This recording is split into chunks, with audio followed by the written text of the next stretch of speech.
आइए, समय हुआ है 9:43 और देखेंगे निफ्टी बैंक निफ्टी का ओआई डेटा एनालिसिस। अभी अगर हम बात करें तो जैसा हमने मॉर्निंग में डिस्कस किया था, डेटा अभी भी वैसे ही चल रहा है। 55,568 मतलब 55,600 का कंडीशन था, उसके पहले ही रुक गए हम। 55,167 के आसपास चल रहा है, जो कि डे लो है। ठीक है, निफ्टी बैंक पे अगर हम बात करें निफ्टी की, तो निफ्टी ने क्या किया है, 25,010 का हाई बनाया है और 24,915 के आसपास चल रहा है कल के लो के नीचे। तो अभी यहाँ से तो पोजीशन और नीचे दिखती है। व्हाट वी डिड, हमने कल का जो 24,950 का जो पुट था उसको कैरी किया था समवेयर अराउंड 116-17 के भाव पे, और 140-45 का भाव देखा उस पर। अभी उसको डिस्कस करेंगे बाद में, पहले लेवल डिस्कस कर लेते हैं। अभी हो क्या रहा है निफ्टी बैंक निफ्टी पे, जो आपको रेंज मॉर्निंग डिस्कशन में दी थी, लगभग वही रेंज दिख रही है। ठीक है, ऊपर साइड में और नीचे साइड में इंट्राडे का व्यू क्या होगा, ये देखना होगा। अभी बचे हुए समय में क्या है, नीचे साइड में इमीडिएट हर्डल और इमीडिएट रेजिस्टेंस, मतलब सपोर्ट और रेजिस्टेंस है 24,900 और 950। तो 24,900 टूटता है तो फिर आपके पास जो सपोर्ट आ रहा है वो आ रहा है सीधे 24,700 का, गड़े मुर्दे वाला नहीं है। तो आप 725 775 की रेंज में सपोर्ट लेने की कोशिश कर सकते हैं। ऊपर की साइड में वापस अगर आप 24,800 के ऊपर निकल के टिक जाते हो तो फिर आप 25,000 को अटैम्प्ट करने की कोशिश करोगे। ये जब नीचे आके आप ऊपर जाओगे, मैं वो डिस्कस कर रहा हूँ आपसे। ठीक है, 25,000 को अप्रोच करोगे। इनकेस 25,050 के ऊपर टिकते हो तो फिर 150 तक की आपकी तेज़ी बन सकती है। ठीक है, क्योंकि 25,200 पे भी रुकावट है अभी। हालांकि इतना भी करना मार्केट के लिए बड़ी बात है, इसलिए इसके आगे के लेवल में डिस्कस नहीं कर रहा हूँ। ठीक है, फिलहाल के लिए यही आपके लिए सपोर्ट और रेजिस्टेंस रहेगा। डेटा को एक बार फिर से सुन के लेवल मार्क डाउन कर लीजिएगा। अगर आप बैंक निफ्टी की बात करें तो आप 55,000 के बेहद करीब हैं। इमीडिएट सपोर्ट और रेजिस्टेंस की बात करें तो फिलहाल जो दिख रहा है वो 55,200 55,300 की रेंज में, लेकिन आप 55,200 के नीचे ट्रेड कर रहे हो। गलती से 55,000 के नीचे निकलते हो तो फिर 55,000 के ऊपर निकलना बड़ा मुश्किल है। ठीक है, 54,500 आपका नीचे, इसके नीचे आप जाने की संभावना कम है, बट हाँ यहाँ पे अच्छा सपोर्ट मिल जाएगा आपको। और ऊपर के साइड में 55 300 400 500 ये बड़े रेजिस्टेंस है। इन एनी केस हम नीचे के लेवल से रिकवरी दिखाकर 55,500 के ऊपर अगर इस बार टिक जाते हैं तो फिर 55,600 वाली जो रुकावट का काम कर रही है अभी तक लेवल, वो नहीं करेगा। एंड सीधे हमारे जो लेवल बनेंगे वो कहीं ना कहीं 55,950 55,900 950 के आसपास के लेवल होंगे।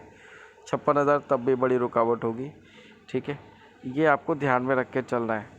बहुत ज़्यादा गिरावट नहीं एक्सपेक्ट कर रहे हैं हम, क्योंकि ऑलरेडी मार्केट में करेक्शन कल और आज में हो चुका है। तो इनकेस हम नीचे के लेवल पे आते हैं तो वहाँ से बाइंग आएगी और फिर हम ऊपर के लेवल टेस्ट करने की कोशिश करेंगे, क्योंकि ऐसा कोई भी मार्केट में न्यूज़ नहीं है मोमेंटम को जो ख़राब करे। सिर्फ यही है कि आज सेंसेक्स की एक्सपायरी है, थोड़ा एडजस्टमेंट हमको देखने के लिए मिल सकता है। ठीक है, डेटा में कोई गड़बड़ नहीं है, कोई ख़राबी नहीं है। इट इज़ जस्ट दैट कि मार्केट एक लेवल के बाद आते एक रेंज पे कंसोलिडेट करते हैं, ताकि उसके बाद में ऊपर की चढ़ाई कर सके या फिर नीचे का लेवल देख सके। तो नीचे की गुंजाइश नहीं है अभी, ऊपर के चांसेस ज़्यादा है।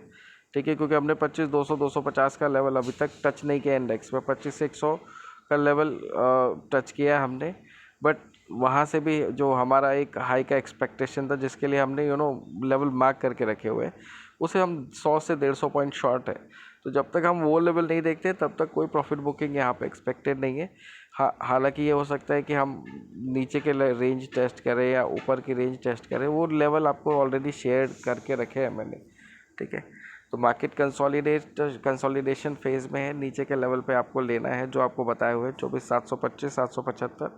ठीक है, निफ्टी पे ऊपर की साइड में 25,075 पे आपको आज दे भी देना है।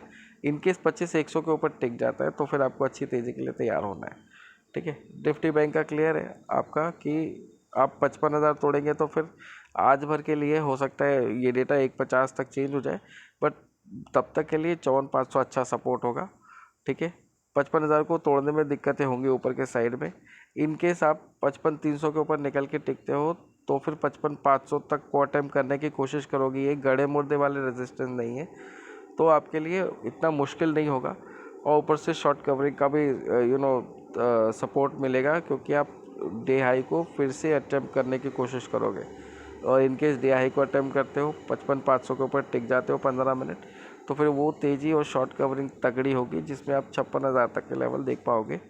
मैंने लेवल ऑलरेडी प्रिसाइज लेवल 55,900 950 के आपको ऑलरेडी शेयर कर दिए। ठीक है, ये तो हुई इंडेक्स की बात, जिसको आपको देख के ट्रेड करना है। ठीक है, 24,950 की हम बात कर ही रहे थे, इसको 115 117 के आसपास डिस्कस कर रहे थे। 156 का भाव इस पे आ चुका है। कल के कुछ स्टॉक्स डिस्कस कर लेते हैं। DLF 770 पे ट्रेड कर रहा है। कल के जो OI डेटा एनालिसिस था उसमें 731 के भाव पे आपको बताया था कि इसलिए इस भाव को तोड़ता है तो आपको 20 रुपये मिलेंगे। यहाँ पे आपको 40 रुपीज़ प्लस का बेनिफिट हो चुका है।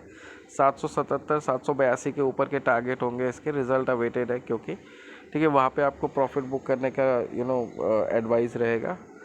और इसके अलावा अगर हम बात करें तो आपके लिए लोपेन दिया था 2011 का भाव दिया था कल के लिए, आज 2008 का लो बनाया है, वहाँ से ही बाइंग आई है इसमें। ठीक है, डिलीवरी के टारगेट्स कल ही हो चुके थे। 346 के नीचे निकलता है तो 335 तक के टारगेट होंगे इसमें आपके। फ़िलहाल के लिए तो इतना ही है। अगर किसी स्टॉक स्पेसिफिक आपकी कोई क्वेरी होगी तो आप कमेंट में ज़रूर पूछिएगा। I try to answer that as soon as possible. फ़िलहाल के लिए इतना ही। आपसे एक ही रिक्वेस्ट होगा, जो भी आप ट्रेड करें OI डेटा को रिफ़्रेश करके करें, क्योंकि हर 15-20 मिनट में OI डेटा चेंज होता है, और उसके हिसाब से ही आपको ट्रेड करना बेहतर होगा। इनकेस आपका पोजीशन बना हुआ है तो जो OI डेटा रिफ़्रेश हो रहा है उसके हिसाब से अपनी पोजीशन को ऑल्टर करते रहिए। ठीक है, मुनाफा मत छोड़िए और लॉस को पकड़ के मत रखिए। ठीक है, फ़िलहाल के लिए इतना ही। अभी के लिए आज्ञा दीजिए, मुलाकात होगी 1:50 में। धन्यवाद।